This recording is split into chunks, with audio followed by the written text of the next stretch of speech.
صرف اور صرف اخبار کی باتیں نہیں ہیں، سوشل میڈیا کی باتیں نہیں ہیں. مخبر صادق رسول کریم صلی اللہ علیہ وسلم نے 1400 سال پہلے ہی بشارت دی تھی.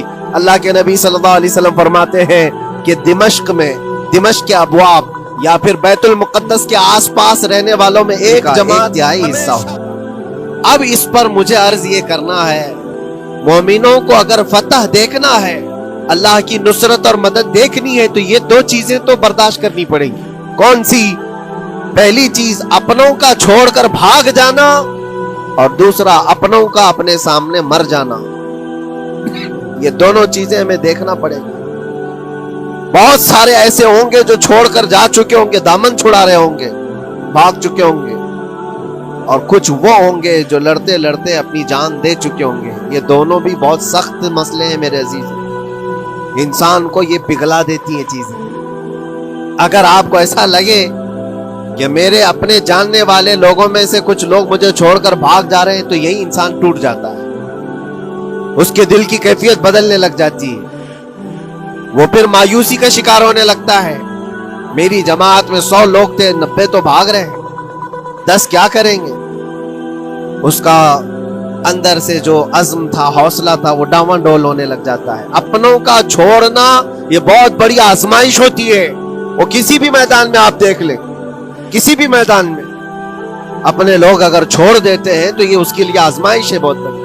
اور دوسری آزمائش تو یہ ہے، بچے آدھے تھے، اس میں سے تو آدھے انتقال کر گئے. کبھی میرا عزیز دوست، کبھی میرا عزیز مشورہ دینے والا مشیر، کبھی بہت زیادہ مجھے سپورٹ کرنے والا، ایسے لوگ جب انتقال کرنے لگ جائیں تب پھر آدمی پھر ٹوٹ جاتا ہے. کچھ تو بھاگ گئے اور کچھ تو قتل ہو گئے. میں کیا کروں میرے عزیزوں؟ جو آخر میں بچنے والے لوگ جو ہوتے ہیں نا، وہ معمولی نہیں ہیں. وہ اللہ کی ذات پر سب سے زیادہ توکل کرنے والے لوگ. ان کو کوئی چیز ہٹا نہیں سکتی. اپنوں کی بے وفائی بھی ان کے قدموں میں لرزہ نہیں لاتی، اور اپنوں کا انتقال ہو جانا بھی ان کے حوصلوں کو نہیں توڑتا. تبھی جا کر کے اللہ تعالیٰ انہیں فتح مبین عطا فرماتا ہے. اور یہ چیز ملحمت الکبریٰ میں دیکھی جانے والی تھی، دیکھی جانے والی تھی، جو قیامت کے قریب ہونے والی جنگ ہے. لیکن میرے عزیزوں، آج ہم نے اپنی آنکھوں سے یہ مشاہدہ کیا ہے غزہ کی سرزمین پر، فلسطین میں 15 مہینے کے بعد آج صہیونی حکومتیں اور یہودی غاصب حکومتیں صلح کرنے پر اور ایگریمنٹ کرنے پر مجبور ہو گئی. دنیا ان کے منہ پر تھوک رہی ہے. تم 50,000 سے زیادہ لوگوں کو قتل کر کے صرف 200 لوگوں کو چھڑانے کے لیے آج بھی فتح کا جشن منا نہیں پا رہے ہو، بلکہ پھر جھک کر کے ان کے ساتھ معاہدہ ایگریمنٹ کرنے پر مجبور ہو. یہ فتح ان بچوں کی نہیں ہے تو اور کیا، ان مظلوموں کی نہیں ہے تو اور کیا ہے، جن کے پاس کھانے کو روٹی نہیں ہے اور پہننے کو کپڑے تک نہیں رہ گئے، ان کے علاج معالجے کے لیے دوائیاں نہیں رہ گئی. لیکن عزم اور حوصلہ ایسا ہے کہ اللہ ابھی ہمارے ساتھ. میرے عزیزوں، ان کے توکل اور ان کے عزم کے متعلق یہ صرف اور صرف اخبار کی باتیں نہیں ہیں، سوشل میڈیا کی باتیں نہیں ہیں. مخبر صادق رسول کریم صلی اللہ علیہ وسلم نے 1400 سال پہلے ہی بشارت دی تھی. اللہ کے نبی صلی اللہ علیہ وسلم فرماتے ہیں کہ دمشق میں، دمشق کے ابواب یا پھر بیت المقدس کے آس پاس رہنے والوں میں ایک جماعت ہمیشہ قیامت تک ایسی رہے گی جو حق کے لیے لڑتی رہے گی. حضور پاک صلی اللہ علیہ وسلم فرماتے ہیں حق کے لیے وہ لڑتی رہے گی، قیامت تک ایک جماعت ہوگی. اور ان کی فضیلت میں میرے آقا فرماتے ہیں کہ ان لا یضرهم خذلان من خذلهم، ان کو دھوکہ دینے والوں کا دھوکہ ان پر کچھ اثر نہیں کرے گا، یا پھر ان کو چھوڑ دینے والے یا ان کی بات نہیں کرنے والے، یہ سب چیزیں ان کو کچھ بھی ضرر نہیں پہنچائیں گی.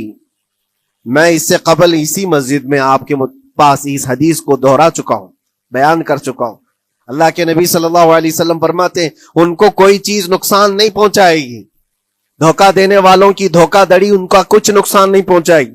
آپ ہو سکتا ہے سوال کریں، عمارتیں ٹوٹ کر راکھ میں بدل گئی، ہزاروں بچے قبروں میں سو گئے، کتنی عورتیں بیوہ ہو گئیں، کتنوں کے گھر اجاڑے گئے، کتنوں کے ہاتھ پیر توڑے گئے ہیں.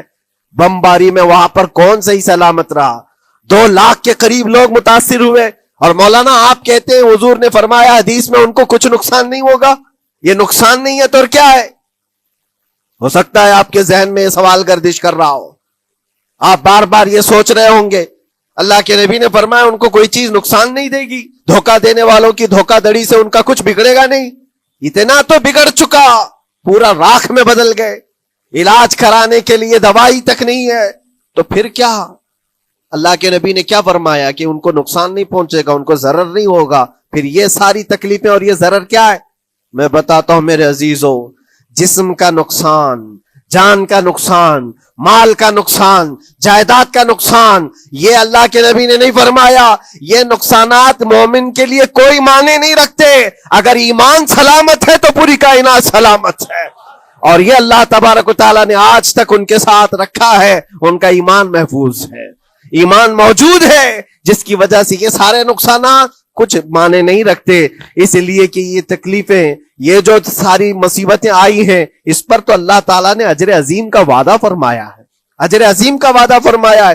ہاں اگر ایمان ہی چلا جاتا تو پھر کون سی جنت ملتی، کون سی خوشبو جنت پاتے؟ کچھ نہیں ہوتا. ایمان سلامت ہے، جس کی وجہ سے انہیں دنیا میں بھی اللہ سرخروئی عطا فرمائے گا. ایک بھی جگہ سے کہیں ان نہتے مسلمانوں کو جو غریب مظلوم ہیں اور ٹوٹے پھوٹے ہاتھوں اور ٹکڑے پہنے ہوئے بچے ہیں، ان کو کوئی یہ نہیں کہتا کہ یہ ظالموں کے لوگ ہیں، بلکہ ہر کوئی یہ کہتا ہے ایک ظالم کے خلاف جس کے پاس دنیا کے سارے آئٹم پاور ہیں، لیکن یہ نہتے بچے کھڑے ہیں، دعائیں بھی ان کے ساتھ ہیں اور رحمت الہی بھی ان کے ساتھ ہے. سلام ہے ان غزہ کے مظلومین کو. اور وہاں تو بچے، مرد تو مرد، عورتیں. آپ نے سنا ہوگا ان جوان لڑکیوں کا، میں نے دیکھا تھا، وہ کہہ رہی تھی کہ ہم رات کو برقع پہن کر کے اور رات کو ہم حجاب پہن کر کے سو جاتی ہیں، اس لیے کہ بمباری میں جب گھر تباہ ہو جاتے ہیں، صبح لوگ لاشیں اٹھانے آتے ہیں تو کہیں ہم بے پردہ لاشوں میں نہ مل جائیں.